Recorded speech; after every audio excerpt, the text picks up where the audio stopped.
Le 58e Festival d'Avignon, intéressons-nous au off ce soir avec les représentations données à la Chapelle du Verbe incarné où se produisent depuis plusieurs années des troupes de l'outre-mer.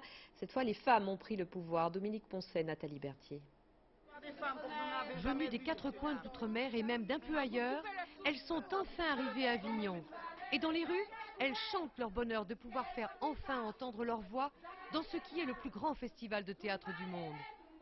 Théâtre, chant, danse, elles vont emprunter tous les chemins artistiques pour dire leur colère, leur souffrance, leur joie et aussi leur incroyable faculté de résistance. Elle a environ notre âge, 19 ou 20 ans. Son visage est couvert de cicatrices, on dirait des coups de rasoir. Pourquoi les femmes? Peut-être aussi parce que les femmes portent beaucoup la culture et qui expriment aussi beaucoup ce que les hommes dans la société ne pouvaient pas trop exprimer. Il n'y a pas de faux semblants chez nous.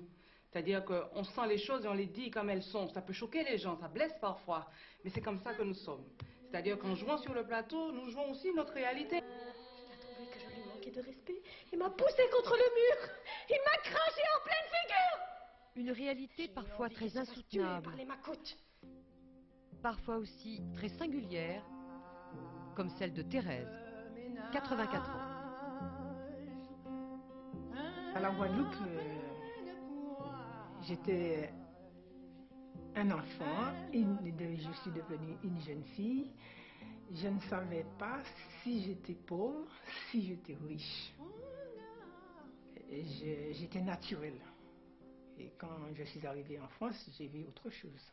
Il a ouvert le petit porte-monnaie et il m'a donné 3 francs 50. 3 francs 50. Et c'était beau.